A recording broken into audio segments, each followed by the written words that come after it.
जयपुर प्रजामंडल और जयपुर प्रजामंडल की स्थापना कब हुई? 1931 में। कब हुई? 1931 में। तो जयपुर प्रजामंडल की स्थापना किसने की?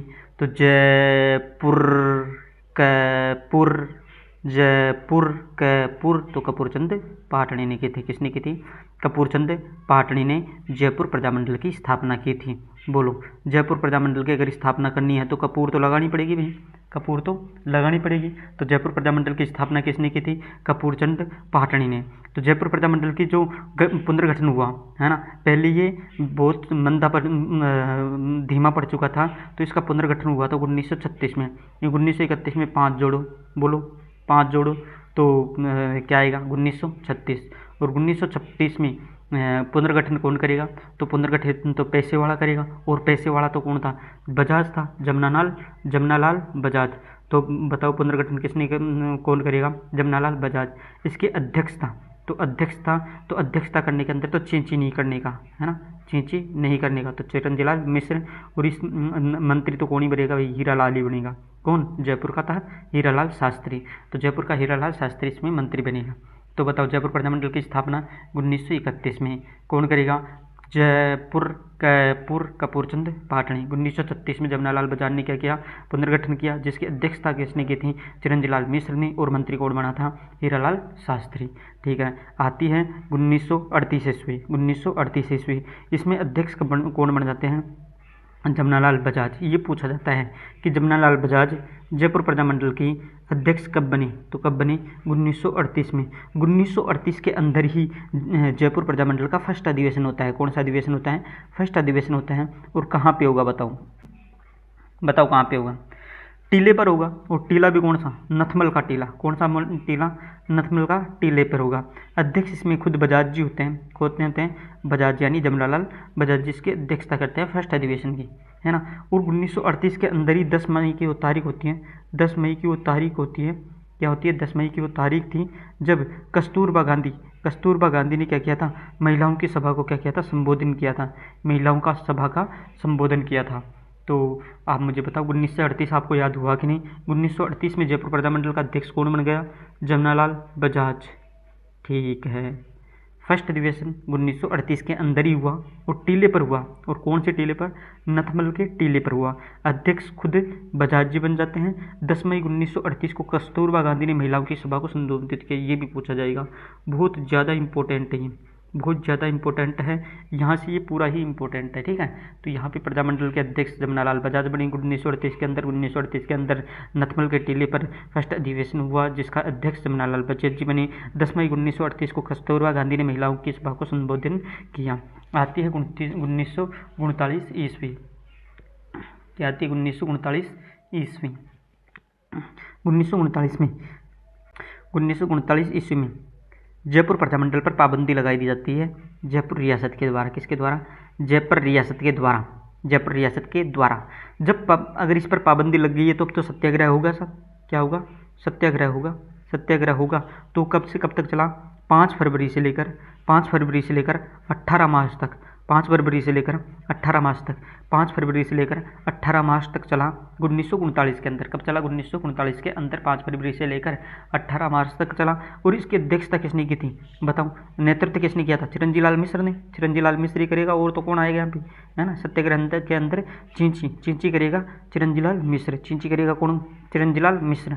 ठीक है, लेकिन 18 मार्च को इसका स्थगित कर दिया गया। स्थगित कर दिया गया। क्यों कर दिया गया? क्योंकि गांधी जी ने कहा था। किसके कहने पर? गांधी जी के कहने पर 1939 में इसको स्थगित कर दिया गया। फिर यहाँ पे 1939 के अंदर ही आगरा में ट्रांसफ़र कर दिया इसका मुख्यालय। किसका? जयपुर प्रजामंडल का मुख्यालय कहाँ पे स्थानांतरित कर दिया? आगरा के अंदर। ये पूछा जाएगा कि कहाँ पे स्थानांतरित किया? आगरा के अंदर। आगरा के अंदर, ठीक है। तो एक बार वापस मैं बता दूं आपको कि जयपुर प्रजामंडल था, तो जयपुर प्रजामंडल की जो स्थापना थी, जयपुर प्रजामंडल की जो स्थापना थी 1931 के अंदर होती है। कपूरचंद पाटणी करते हैं। 1936 में इसका पुनर्गठन होता है जमनालाल बजाज की अध्यक्षता में, ठीक है। इसके अध्यक्ष बने चिरंजीलाल मिश्र और मंत्री बने हीरालाल शास्त्री। 1938 के अंदर प्रजामंडल के अध्यक्ष जमनालाल बजाज जी बने। 1938 के अंदर इसका फर्स्ट अधिवेशन हुआ नथमल के टीले पर, और इसके अध्यक्ष खुद बजाज जी बनते हैं। 10 मई 1938 को कस्तूरबा गांधी ने महिलाओं की सभा का संबोधन किया। और 1939 के अंदर जयपुर प्रजामंडल पर पाबंदी लगा दी जाती है। जयपुर प्रजामंडल पर क्या लगा दी जाती है? पाबंदी लगा दी जाती है। फिर यहाँ पे पाबंदी लगाने पर सत्याग्रह स्टार्ट होता है 5 फरवरी से लेकर 18 मार्च तक। 5 फरवरी को स्टार्ट किसके नेतृत्व में हुआ था ये? तो नेतृत्व किया था सत्याग्रह का किसके? चिरंजीलाल मिश्र के, है ना। और स्थगित किया था गांधी जी के कहने पर, है ना। फिर यहाँ पे जो आगरा प्रजामंडल है उसका स्थानांतरण कहाँ पे कर दिया? जयपुर प्रजामंडल का स्थानांतरण आगरा कर दिया गया। इसके बाद में आते हैं 1940। 1940 में जो प्रजामंडल के अध्यक्ष बने, कौन बने? हीरालाल शास्त्री। कौन बने? हीरालाल शास्त्री, है ना। हीरालाल शास्त्री प्रजामंडल के अध्यक्ष बनने। 1938 में कौन बने थे? जमनालाल बजाज जी। और 1940 के अंदर कौन बन गए? हीरालाल शास्त्री जी। फिर आती है जेंटलमैन एग्रीमेंट समझौता। सबसे इम्पोर्टेंट, मोस्ट इम्पोर्टेंट है, इसको लगा लेना। जेंटलमैन एग्रीमेंट समझौता। जो ये एग्रीमेंट हुआ था, ये कब हुआ था? 17 सितंबर, है ना। 17 सितंबर, है ना। 17 सितंबर 1942 को। कब हुआ? 17 सितंबर 1942 को जेंटलमैन एग्रीमेंट। जो ये एग्रीमेंट था, ये बहुत खतरनाक था। खतरा था बोले तो 17 था, 17 हो गया, है ना। और खतरा क्यों था? क्योंकि शीत पड़ रही थी। शीत बोले तो सितंबर, है ना। 17 सितंबर 1942 को जेंटलमैन एग्रीमेंट समझौता हुआ था। और जेंटलमैन कितने वर्ष का था? 42 साल का। कितने साल का था बताओ? 42 साल का, है ना। तो जेंटलमैन एग्रीमेंट समझौता हुआ था ये 17 सितंबर 1942। बोलो तारीख याद हुई कि नहीं हुई आपको? बताओ। 17 सितंबर 1942, बोलो याद हुई कि नहीं भाई? जो ये एग्रीमेंट था, जेंटलमैन एग्रीमेंट था, जेंटलमैन कितने साल का था? 42 साल का। ये एग्रीमेंट खतरनाक साबित हुआ। खतरा बोले तो 17, और सर्दियों में था इसलिए शीत। 17 सितंबर 1942 को जेंटलमैन एग्रीमेंट समझौता होता है। किस किस के बीच में हुआ बताइए? एग्रीमेंट होगा तो इस्माइल तो आएगी ना, इस्माइल आएगी, मिर्जा इस्माइल और हीरालाल शास्त्री। हीरालाल शास्त्री के मध्य। हीरालाल शास्त्री कौन थे बताओ? प्रजामंडल के अध्यक्ष थे, जो कब बने? 1940 ईस्वी में, ठीक है। प्रजामंडल के अध्यक्ष थे, 1940 ईस्वी में बने। और मिर्जा इस्माइल कौन थे? जयपुर के पीएम थे, यानी प्रधानमंत्री थे, ठीक है। तो ये जेंटलमैन एग्रीमेंट समझौता था, ये मिर्जा इस्माइल और हीरालाल शास्त्री के मध्य होता है। हीरालाल शास्त्री प्रजामंडल के अध्यक्ष थे और मिर्जा इस्माइल जयपुर के पीएम थे। बोलो, अब ये जो जेंटलमैन एग्रीमेंट था, इसकी शर्तें क्या क्या थी, है ना। तो इसकी शर्तें अपन देखते हैं। शर्तें इसकी क्या क्या थी? देखो, उत्तरदायी शासन की स्थापना करना, तो ये तो सबकी शर्तें थी भाई। प्रजामंडल बनी क्यों रही थी? कि वहाँ पे उत्तरदायी शासन की स्थापना की जाए, ठीक है। दूसरी बात, प्रजामंडल शांतिपूर्ण तरीके से धरना जुलूस प्रदर्शन कर सकता है। बोलो, कर सकता है ना। धरना दे सकता है, जुलूस निकाल सकता है, प्रदर्शन कर सकता है शांतिपूर्ण तरीके से, ठीक है। और इसके अलावा जो प्रजामंडल है वो BCA में भाग नहीं लेगा। BCA का मतलब भारत छोड़ो आंदोलन में भाग नहीं लेगा। ये इसकी तीसरी शर्त हो गई। जयपुर रियासत अंग्रेजों की हेल्प नहीं करेगी। बोलो, जयपुर रियासत अंग्रेजों की हेल्प नहीं करेगी, है ना। और ब्रिटिश भारत के विद्रोहियों की गिरफ्तार नहीं करेगी। बताओ, जयपुर रियासत ब्रिटिश भारत के विद्रोहियों को गिरफ्तार नहीं करेगी और जो प्रजामंडल है उन्हें शरण दे सकता है। ये इसके शर्तें थी 5। एक बार वापस बताऊं। तो सबसे पहले जो शर्तें थी, वो पहली शर्त थी कि यहाँ पे उत्तरदायी शासन की स्थापना की जाए। दूसरी शर्त ये थी कि प्रजामंडल धरना शांतिपूर्ण तरीके से धरना दे सकता है, जुलूस निकाल सकता है, प्रदर्शन कर सकता है। प्रजामंडल BCA में भाग नहीं लेगा। BCA बोले तो भारत छोड़ो आंदोलन में भाग नहीं लेगा। जयपुर रियासत अंग्रेजों की हेल्प नहीं करेगी। ब्रिटिश भारत के विद्रोहियों को गिरफ्तार नहीं करेगी जयपुर रियासत, लेकिन प्रजामंडल इसको शरण दे सकता है। बताओ, याद हुआ कि नहीं? जेंटलमैन एग्रीमेंट समझौता, जेंटलमैन एग्रीमेंट समझौता, जेंटलमैन एग्रीमेंट समझौता। जेंटलमैन कितने साल का था बताओ? 42 साल का था भाई। एग्रीमेंट हुआ था। तो ये एग्रीमेंट तो बहुत खतरा था। एग्रीमेंट खतरा था बोले 17 सितंबर 1942 जेंटलमैन एग्रीमेंट समझौता। इससे क्या आई? इस्माइल आई शास्त्री जी पे, है ना। तो इसमें मिर्जा इस्माइल और हीरालाल शास्त्री में ये क्या हुआ? जेंटलमैन एग्रीमेंट समझौता। बोले, याद हुआ ना? हो गया सर। चलो तो फिर आगे चलते हैं अपन। इसके बाद में आ जाता है अपनी आज़ाद मोर्चा, मोस्ट इम्पोर्टेंट। ये आज़ाद मोर्चा कौन था? ये जेंटलमैन एग्रीमेंट समझौता या प्रजामंडल से असंतुष्ट कार्यकर्ताओं का समूह था। जेंटलमैन एग्रीमेंट समझौता। इसका नेतृत्व किसने किया था? तो ये किया था बाबा हरिश्चंद्र ने, है ना। कोई हरिश्चंद्र होगा वही करेगा ऐसा काम, तो जो प्रजामंडल के खिलाफ एक अलग संगठन बनाया उन्होंने, जिसको हम आज़ाद मोर्चे के नाम से जानते हैं, तो इसका नेतृत्व किसने किया? बाबा हरिश्चंद्र ने।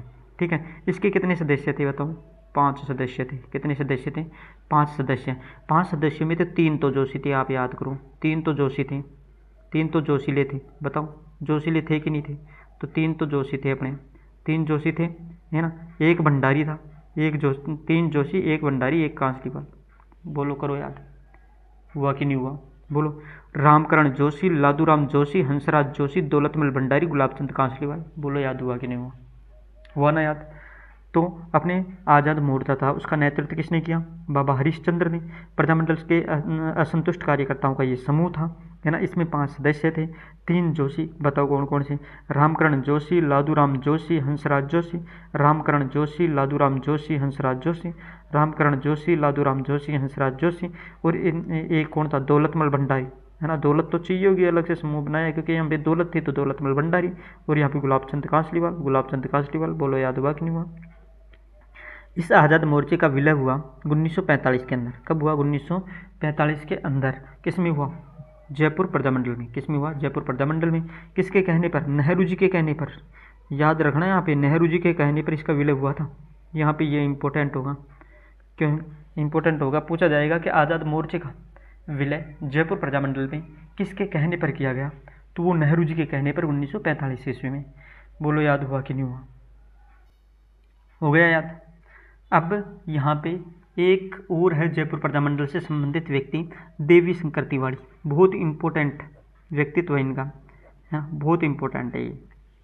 देवी शंकर तिवारी किस प्रजामंडल से संबंधित है? एक प्रश्न ये पूछा जाएगा आपसे, तो आप क्या आंसर दोगे? जयपुर प्रजामंडल। क्या आंसर दोगे? जयपुर प्रजामंडल। इन्होंने 1943 के अंदर लोकवाणी समाचार पत्र निकाला था। लोकवाणी समाचार पत्र निकाला था, और लोकवाणी समाचार पत्र निकाला था, तो लोकवाणी समाचार पत्र ये पूछा जाएगा, लोकवाणी समाचार पत्र किस प्रजामंडल से संबंधित था? तो जयपुर प्रजामंडल से संबंधित है। लोकवाणी समाचार पत्र किसने निकाला था? देवीशंकर तिवारी ने 1943 में निकाला, है ना। तिवारी ने 43 में निकाला, तिवारी ने 43 में निकाला, है ना। और किसकी याद में? बजाज की याद में। किसकी याद में? बजाज की याद में। तो देवीशंकर तिवारी ने 1943 में लोकवाणी समाचार पत्र बजाज की याद में निकाला। बोलो। तिवारी 43, लोकवाणी बजाज।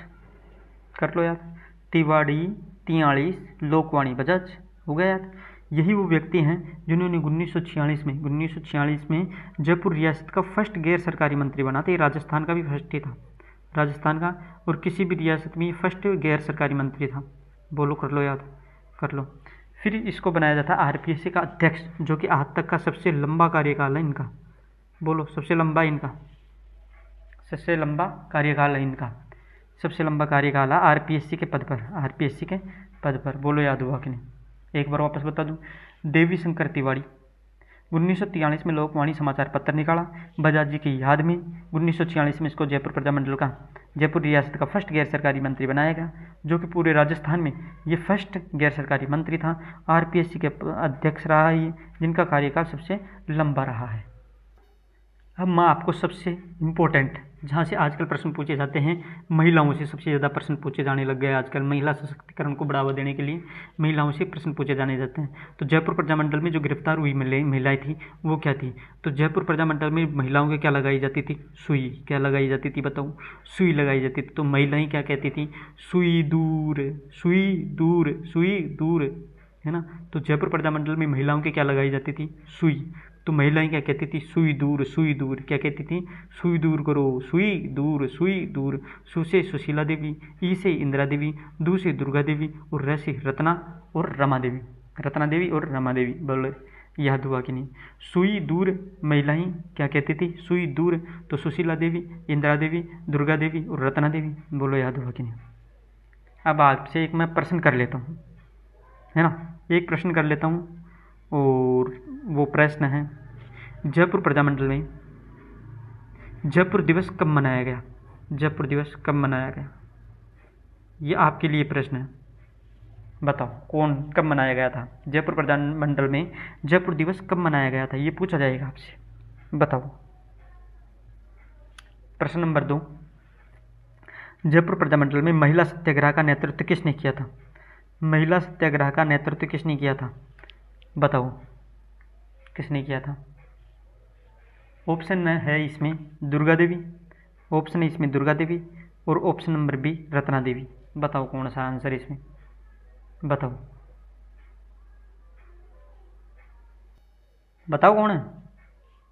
तो इसमें जो आंसर मैं आपको बता देता हूँ कि जयपुर प्रजामंडल में जयपुर दिवस कब मनाया गया, तो 12 मार्च इसमें सही आंसर होगा, 12 मार्च 1949, 12 मार्च 1949। और जयपुर प्रजामंडल में महिला सत्याग्रह का नेतृत्व किसने किया था? सबसे इंपॉर्टेंट प्रश्न है, दुर्गा देवी ने। किसने किया था? दुर्गा देवी ने। किसने किया था? दुर्गा देवी ने। अगर अच्छा लग रहा हो आपको पढ़ना तो सब्सक्राइब का भी बटन आता है, उसको भी दबा दिया करो।